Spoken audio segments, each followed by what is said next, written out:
I don't think people understand how damaging favoritism is unless they've lived through it. Like, people hear golden child and assume you're exaggerating because every sibling thinks their parents were unfair sometimes. But there's a difference between normal unfairness and slowly realizing your family would sacrifice you without hesitation if it made your sibling happy. I learned that lesson when my younger sister stole my fiancé. And the worst part? My parents helped her do it. I wish I was making that up. I'm 34 now, and enough time has passed that I can talk about it without shaking. But back then, honestly, I thought it was going to kill me. Not in a dramatic way. I just mean I stopped feeling like a person for a while. Everything that made me got handed to someone else, and everyone around me acted like I was selfish for being upset about it. Even now, typing this out feels insane. Because if somebody told me this story, I'd probably think they were leaving things out too. Maybe I am. I don't know anymore. What I do know is this started long before my fiancé, long before the wedding, long before my sister smiled at me over Thanksgiving dinner and asked if she could borrow my engagement ring just to see what it looked like. That should have been the moment I understood something was wrong. Instead, I laughed and handed it over, because that's what I'd been trained to do my entire life. I grew up in Tulsa, Oklahoma with my parents and my younger sister Lily. Lily was born when I was 7, and according to family lore, I was obsessed with her immediately. My mom loves telling people how I used to crawl into the crib with her and try to hold her hand. I barely remember that version of myself anymore. What I do remember is the shift that happened after she got older. Everything became about Lily. And I know older siblings say that all the time, but I need you to understand the level of it. If Lily cried, dinner plans changed. If Lily wanted attention, conversations stopped. If Lily got in trouble at school, somehow I ended up grounded because I should have been watching out for her. My dad used to call me the easy one. At the time, I thought it was a compliment. It wasn't. It meant they expected less care from me because they assumed I'd survive it. And I did survive it. Mostly. Lily, meanwhile, learned very early that tears worked like currency. She could cry and get out of literally anything. When she was 13, she stole money out of my wallet for makeup. My parents found out because I confronted her in the kitchen after seeing the cash missing. She burst into tears immediately. I just wanted to look pretty, she said. My mom actually hugged her, then turned to me and said, "You know how insecure your sister is. Why would you embarrass her over $40? I remember standing there holding my empty wallet thinking, wait, I'm the bad guy here? That became the pattern. Lily would hurt me. My parents would explain why she needed compassion, and somehow I'd end up apologizing. Every time. By high school, Lily had perfected this fragile girl act that made adults adore her. Soft voice, big watery eyes, tiny little shrug whenever she got caught doing something awful. Teachers loved her. Boyfriends loved her. My parents worshipped her. And I hated myself for resenting her because occasionally she'd still have these moments where she'd act like the little sister who adored me. Like she'd climb onto my bed and ask me about college applications while eating my fries. Or she'd call me crying over some awful boyfriend and fall asleep beside me afterward. Those moments messed me up worse than the cruelty. Because they gave me hope. Hope is dangerous when you're dealing with someone like Lily. I met Daniel when I was 28. He was 31, worked in commercial real estate, and had this calm energy that made me feel safe immediately. We met at a friend's 4th of July party outside Dallas after I'd moved there for work. I still remember exactly what he was wearing. Blue button-down shirt with the sleeves rolled up. Khaki shorts. That slightly crooked smile, like he found everything quietly amusing. I spilled beer on him within 15 minutes of meeting him. Literally full cup. Right down the front of his shirt. I wanted to die. But he just looked down at himself and said, well, at least now nobody can accuse me of being overdressed. And I laughed so hard I snorted. Which was humiliating. He thought it was cute. That was Daniel. He made embarrassment feel survivable. Our relationship moved slowly. Healthy slow. No crazy passion. No toxic fighting. No dramatic highs and lows. Just steady. He remembered things I said. He brought me coffee exactly how I liked it after bad work days. He listened. Do you know how intoxicating it is when somebody actually listens to you after growing up invisible? I think I fell in love with him because he made me feel visible. When he proposed 3 years later, I cried so hard I couldn't answer right away. We were in Colorado on a hiking trip. Garden of the Gods. Freezing cold. He got down on one knee with shaking hands and said, I want to spend the rest of my life making sure you never feel alone again. I said yes before he even finished asking. I really believed I'd made it out. Like maybe all the loneliness from childhood had finally led somewhere good. I called my parents that night. My mom screamed so loudly I had to hold the phone away from my ear. And then she said the sentence that should have warned me. Oh my God, Lily is going to be so excited. Not, you must be so happy. Not, tell me everything. Lily. Always Lily. At first, everything was fine. Actually, more than fine. Lily loved Daniel immediately. Too immediately, honestly. But I ignored it because everyone loved Daniel. He was warm and patient and funny without trying too hard. Plus, Lily had just gotten out of another disastrous relationship, and I thought maybe she just liked seeing someone treat me well.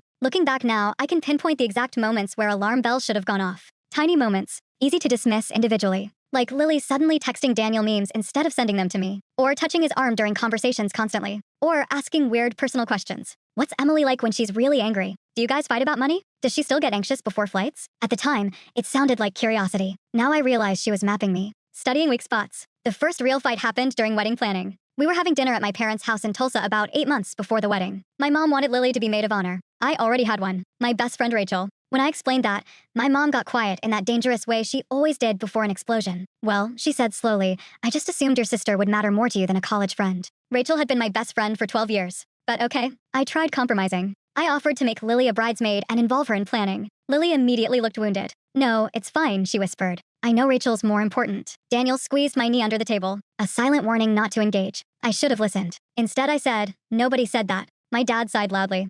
Emily, why are you always so defensive around your sister? That sentence followed me my entire life. Why are you defensive? Not, why is Lily upset over somebody else's wedding? No. My reaction was always the problem. Dinner got tense after that. And later that night, Daniel said carefully, your family dynamic is complicated. I laughed, but it sounded hollow even to me. That's one word for it. Then he said something that stuck with me. Your sister acts like she's competing with you. I remember immediately defending her. No, she doesn't. She kinda does, he said gently. I don't think you see it because you're used to it. I got irritated, which honestly embarrasses me now. But when you've spent your whole life surviving dysfunction, somebody pointing it out can feel like criticism instead of concern. So I snapped at him. You've known them for like a year. You don't understand. He got quiet after that. And I think that's the first moment Lily realized there was space between us she could slip into. 3 months before the wedding, my grandmother died. That changed everything. My grandma June was basically the only person in my family who saw what was happening. She never openly criticized my parents, but she'd quietly pull me aside after holidays and say things like, you deserve softness too, sweetheart. Or, stop apologizing when you haven't done anything wrong. When she died, I felt untethered. The funeral was awful. Cold rain, gray skies. One of those Oklahoma cemetery days where the mud sticks to your shoes. I could barely hold myself together. And Lily suddenly transformed into the perfect supportive sister, holding my hand, bringing me water, sleeping beside me in my childhood room afterward while I cried. I remember waking up at 3 a.m. and seeing her sitting beside the window looking at her phone. She looked almost guilty. When she noticed me awake, she smiled too quickly. You okay? She asked. I nodded. Then I saw Daniel's name flash on her screen before she turned it over. Just for a second. A tiny second. But my stomach dropped. I asked, why are you texting Daniel at 3 in the morning? And she laughed. Actually laughed. He asked if you were okay. Then she added softly, he worries about you. I don't know why that upset me so much. Maybe because of the way she said it. Intimate somehow. Like they shared something. I told myself I was grieving and paranoid. Still, I couldn't sleep after that. Over the next few weeks, things got weird. Subtle weird. Daniel became distracted. Not cold exactly. Just somewhere else sometimes. I'd catch him staring into space after checking his phone. Or he'd seem oddly tense whenever Lily came up. One night I asked directly, is something going on? And he looked genuinely shocked. No, too fast. Then he kissed my forehead and said work stress was getting to him. I believed him because I wanted to. That's the humiliating truth. People always ask why victims don't see betrayal earlier. You do see it. You just keep talking yourself out of it because the alternative would destroy your entire life. And I wasn't ready for my life to be destroyed yet. The real turning point happened at my bridal shower. Rachel organized it at this little restaurant outside Dallas. There were maybe 20 people there. Everything felt normal at first. Then Rachel pulled me aside near the bathroom. Her face looked strange, tight. She asked quietly, have you noticed Lily being weird around Daniel? I immediately got defensive again. What do you mean? Rachel hesitated. I saw them outside together earlier. It just felt intimate. My chest tightened instantly, but I still defended them. She's emotional lately. Rachel gave me this look I'll never forget. Not judgment. Pity. She said softly. I think you need to pay attention. I wish I had. Instead, I got angry at her for planting ideas in my head. Classic me. Protecting the people hurting me. That night after the shower, I confronted Daniel. Not aggressively. More scared than angry. I asked, do you think Lily has feelings for you? He went silent, which told me everything immediately. I remember the sound of the air conditioner humming in our apartment while he stared at the kitchen counter. Finally, he said, I don't know. And honestly, that hurt more than if he'd denied it, because it meant he'd thought about it. I asked if anything had happened. He said no, then added, but I think she's emotionally attached to me. I felt physically sick, like genuine nausea. What does that mean? It means she texts me constantly. Personal stuff. She vents about you sometimes. That felt like getting slapped. She vents about me? He rubbed his face. I didn't know how to shut it down without causing drama. I started crying immediately. Not graceful crying either. Ugly, gasping crying. And through all of it, do you know what I remember most? He looked guilty. Not angry. Not confused. Guilty. I called Lily the next morning. I was shaking so hard I almost dropped my phone. She answered cheerfully. Hey, I said. Do you have feelings for Daniel? Silence. Long silence. Then, I didn't mean for it to happen. I still remember staring at my apartment wall after she said that. Like my brain couldn't process the words. I whispered, what? And she started crying instantly. I can't help it, she said. You have no idea what it's like watching someone get everything. That sentence changed me. Because suddenly it wasn't about love. Or attraction. It was envy. Pure, lifelong envy. I asked if anything physical had happened. Another silence. Then she whispered, not technically. Not technically. Jesus Christ. I hung up on her. Then immediately called my mom. Huge mistake. I expected outrage. Disgust. Support. Instead, my mother sighed like I was exhausting. Lily already told me what happened. I said, and she feels terrible. I started laughing. Actually laughing. Sharp, hysterical little sounds. Mom, she tried to steal my fiancé. Emily, nobody can steal a grown man. That sentence hit like ice water. Because suddenly I understood. She already blamed me. Somehow, I asked if she thought I was overreacting. And my mother said the sentence that permanently destroyed our relationship. Well, if Daniel developed feelings for Lily too, maybe that's something you should think about. I couldn't breathe for a second. I remember gripping the kitchen counter so hard my fingers hurt. Then I whispered, "You're choosing her." And my mom immediately got angry. Don't be dramatic. But she was. She absolutely was. When Daniel got home from work that night, I asked him one question. "Did you fall in love with my sister?" He cried before answering. That was enough. I didn't even need words anymore. Still, he tried. I never meant for this to happen. Apparently, everybody in my life had accidentally betrayed me. Crazy coincidence. He admitted emotional boundaries had been crossed for months. Late night texting. Private conversations. Her confiding in him about childhood insecurities. Him comforting her. Then eventually, feelings. He swore nothing physical happened. To this day, I honestly don't know if that's true. Part of me doesn't even care anymore. Emotional betrayal was enough. I asked him if he still loved me. And he said something I'll never forget. "I love you differently now." I think that's the cruelest thing anyone has ever said to me. Different. Like I was downgraded. I took my ring off and put it on the counter. He cried harder. I didn't. I think part of me died right there. The wedding was canceled 3 weeks later. Deposits lost. Guests notified. Humiliating conversations with relatives. Facebook pity messages. People asking invasive questions. Rachel moved into my apartment for a month because she was scared to leave me alone. Honestly, she was probably right to be worried. I barely ate. Barely slept. I kept replaying everything wondering how long I'd been stupid. Then came Thanksgiving, which I should have skipped. But my dad called crying. Actually crying. Saying the family was falling apart. So against every instinct, I drove to Tulsa hoping maybe things could still be salvaged somehow. I walked into my parents' house and immediately knew I'd made a mistake. Lily was there, wearing Daniel's hoodie. His hoodie.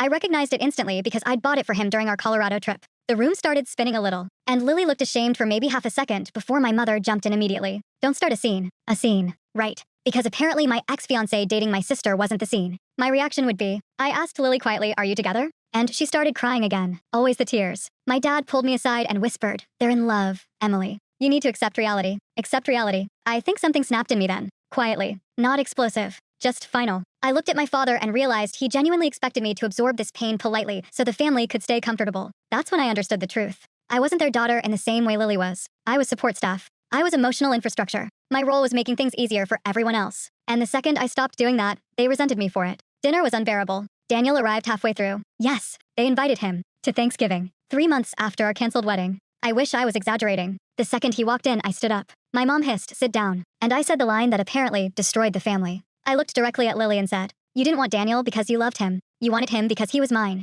Dead silence. Lily burst into tears immediately. My father yelled at me. Daniel looked sick. And I just kept going because honestly, after years of swallowing everything, the words wouldn't stop anymore. "You've spent your whole life taking pieces of me because nobody ever told you no." My mom shouted, "That's enough." But I wasn't done. I looked at Daniel too. "And you," I said, "mistook being needed for being loved." That one hit him hard. I could see it. Because it was true. Lily needed constant reassurance, constant saving, constant emotional attention. And Daniel liked rescuing people. Meanwhile, I'd spent years trying to be low maintenance because that's how you survive in families like mine. I made myself small, easy, convenient. And apparently that made me forgettable. I left before dessert. My father texted me later saying I owed everyone an apology. That text became the reason I finally chose revenge. Not dramatic revenge. Not screaming or property damage or exposing secrets online. No, something quieter. Something honest. I decided I was done protecting them. For years, I had covered for my family constantly. I minimized things to relatives. Explained away Lily's behavior. Protected my parents from judgment. I stopped. That's all. I just stopped lying. When relatives asked why the wedding was canceled,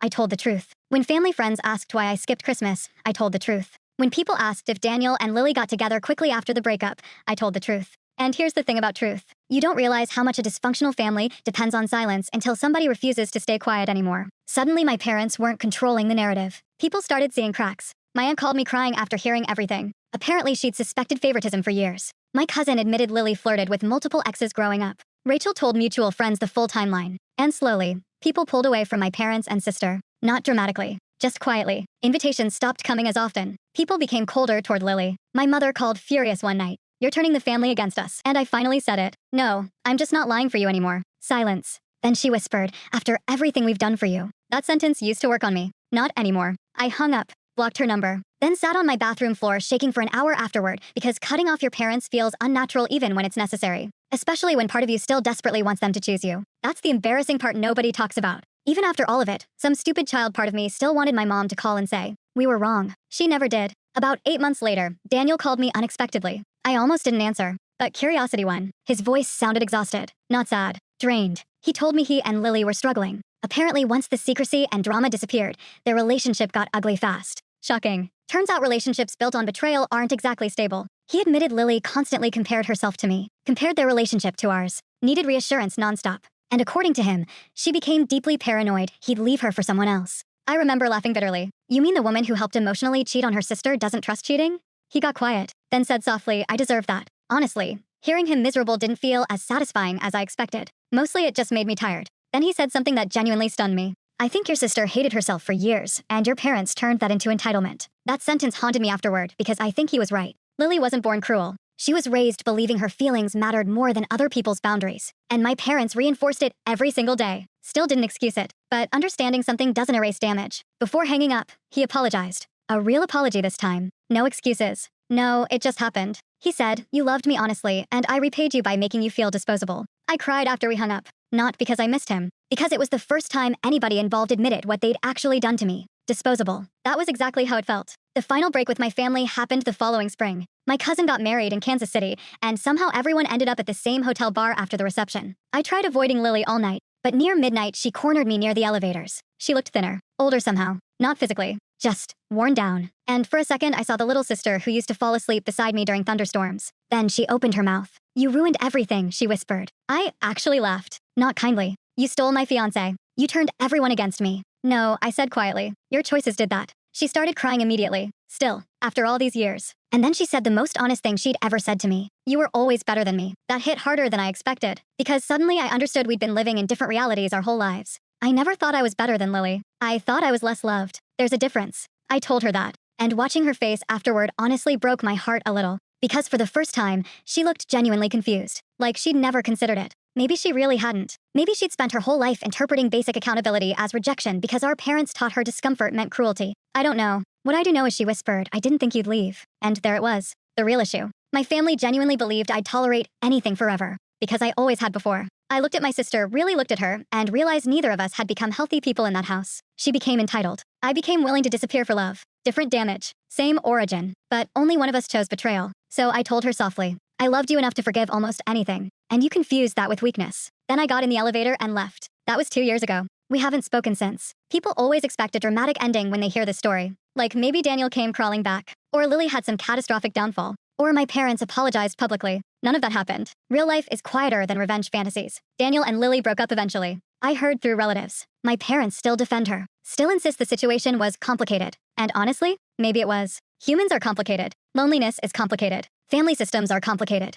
But betrayal itself is actually very simple. You either protect people you love or you don't. They didn't. That's the truth stripped bare. As for me, therapy helped. A lot. So did distance. So did finally building relationships where love wasn't conditional on how convenient I made myself. I'm engaged again now, actually. Different man. Different life. And the weirdest part? Sometimes I still catch myself apologizing automatically when I'm upset. Like my nervous system still believes my feelings are dangerous. My fiancé notices every time. Last month I started crying during an argument because I thought he'd stop loving me if I disagreed with him. He looked genuinely horrified. Then he held my face and said, you don't have to earn basic kindness here. I think part of me is still learning what that means. But I'm trying.